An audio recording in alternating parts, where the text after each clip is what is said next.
my most pollutable one. I set about building my nest inside you. You know, us pigeons, we're not fussy about nests. Any found material will do, even you. I fly to you, my wings whistling. I hover next to your left ear, the one closer to your heart. I peck at the external part of your ear. My pistol tongue moistens the helix of your ear, delicately gliding around. Have you ever seen a pigeon drink water? We don't have to tilt our heads back like other birds. You'll soon know firsthand what my mouth is capable of. My beak inserts itself in the auricle. It touches the antihelix. I seek the lobe. I begin to gnaw at it. My pistol tongue invades your ear canal. My cunty coos are all you can hear. I tense up and I release. I fill you with my crop milk. Pale yellow, cottage cheese-like, nutritious, immunity-boosting cells from the lining of my crop. You know, that sac protruding outwards from the depths of my deep, deep throat. All pigeons produce milk, regardless of gender. We're way ahead of you in that way.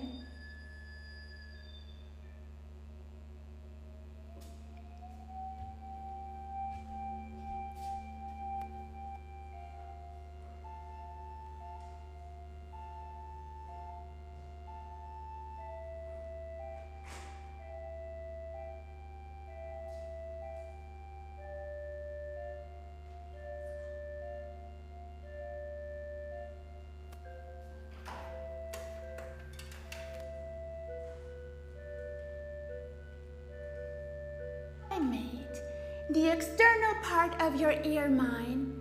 I glide inside fully. I stretch whatever's in my way. I pierce the tympanum. I feel the rounded hammer bone at the tip of my beak. I peck at it. I crack it. I find the anvil and the stirrup bone. I crunch them. I forage with my beak, a little bone here and a little bone there. I land on the superb cochlea bone and membrane all wrapped around. I crunch them. My gizzard, the muscular part of my stomach, grinds them up. I feed on you. You say it's illegal to feed the pigeons. Well, I say a pigeon's gotta eat somehow. I burst the semicircular canal. I ignore the mastoid. I make an opening into the maxilla. I study the interior of your cheek. I look at you from inside yourself. At this sight, I lose myself. I go astray. I am poisoned by you who nourishes me. I shrivel. I become quite small. Now I'm a squab. I perch at the lining of your esophagus. I coo and I moan. This is my nest now. I block the working of your tongue. Vainly, you try to spit me out. You choke.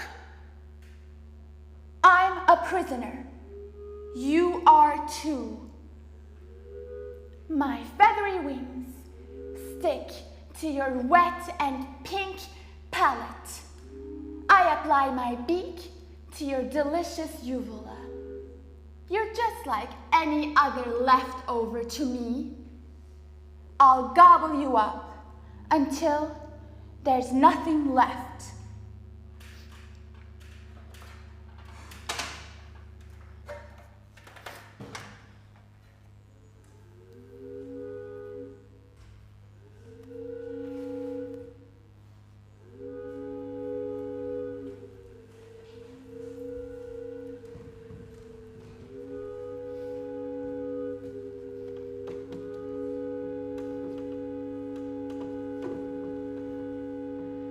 Are you worried at all whether I'll be able to stomach you? Don't. Us pigeons are known for our ability to stomach anything life throws at us. If you didn't always avert your gaze from us, you'd see that some of us have mutant feet with missing toes. That's because if my toe gets wounded and it just won't heal, my body will just drop it off. Just be gone with it. I'm willing to survive. I'm willing to adapt. It's not like there's a scarcity of toes. My greasy feathers are many and gray and shiny. Does their multiplicity make them any less worthy? What is it about this human obsession with rarity? You'll only love things for their exclusivity, their scarcity. Well, I think that's pathetic. You're not rare either. At least I can fly. Suddenly, the heavens opened to him, and he saw the Spirit of God descending in the form of a pigeon. Isn't anyone going to correct me? That the Holy Spirit descended on earth in the form of a beautiful white dove, not a dirty gray pigeon. Good, because the Greek word used in the Bible was peristera. And while your lexicons insist on calling it dove, they concede that it can also mean pigeon, which was far more likely to be found then and there than a white dove. You keep telling yourself that the Holy Spirit won't poop on you. If I was a white dove, you'd celebrate me as a symbol of your world peace, you hypocrites. Invite me to your heterosexual weddings, to ceremoniously fly to the skies. I'm not even sure if I'd come, but maybe I will. And you don't even have to invite me. I don't mind going places without an invitation. That's exactly how I cohabit the cities that you built to be unpleasant for me.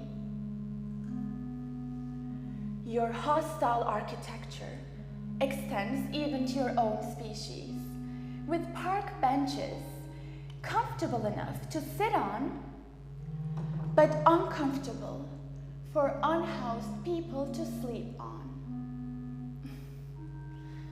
You'd never admit to yourself, but each and every single one of you has more in common with the unhoused and dispossessed than the rich and powerful that you look up to. Your solidarity has clearly defined, cruelly narrow limits. And I annoy you because I recognize no boundaries. Whatever. Us were used to your disrespect. When you needed my species' homing abilities, you welcomed me, you domesticated me, you bred me to be faster, sturdier, smarter. And now, I'm disgusting to you. When you poison us pigeons, those who survived don't leave. They stay. There's now more food per bird than before. So other neighboring pigeons also move to your crime scene and reproduce. So our population is reestablished before you know it. You can't end us. The downside of staying after your genocide is that we have to live with you and your commonplace cruelty. Flutter away upon hearing your footsteps. Those who get it, get it. Nation states have a habit of designating certain groups as pests.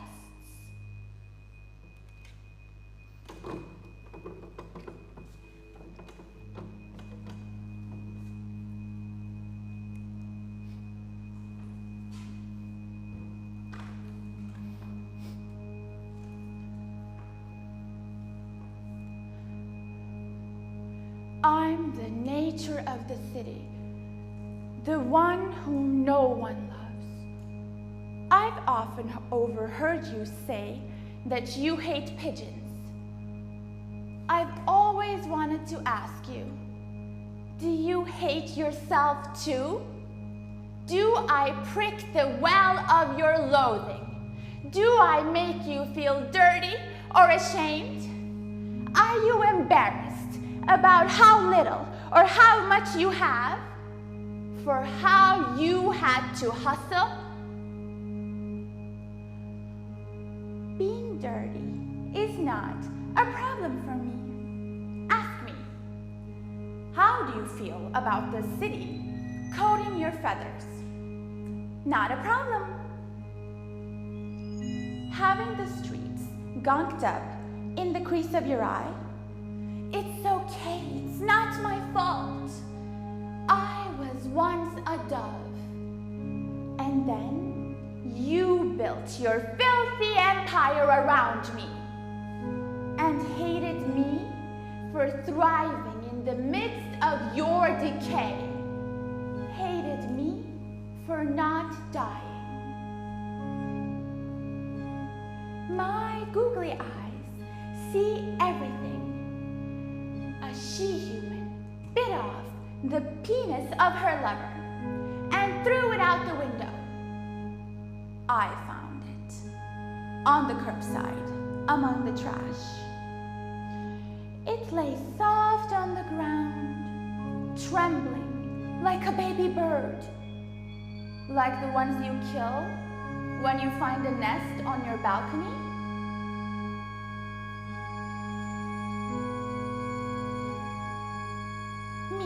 A dirty little pigeon, with a penis in my possession, I was struck by indecision. Since World War II, my species is rarely in the position to either help or harm anything human. You know how authority always insists on itself, how it wants to be the master, never ignored or denied, how it measures you, how it promises there'll be sweetness if it's obeyed. Just like nation states, who never keep their promises.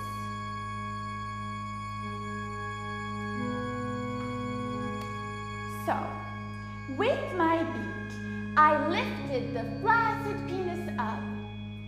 By the human hairs, pubic hairs wrapped around it, and I flew to the roof of the highest building I could find, that wasn't trying to repel me with bird spikes. And I dropped the penis way down. Ew. Watching the penis on its downward spiral, I suddenly took pity on the awkward little thing, blobbish, pinkish gray, like a squab. In an act of mythical cross-species generosity, I glided down on my whistling wings and rescued the penis before the fall. And I swear to you, I taught it how to fly. Now, you go ahead and you carry my message. I'm not going anywhere. If I was more like you, all it'd take is some laxatives, and I could melt your metal civilization to the ground. What? You think I don't have enough reasons to shit on you? You make me sick. Go ahead, get out. This church is my home now. You're the invasive species. If you're lucky, a pigeon dropping will land on you on your way out.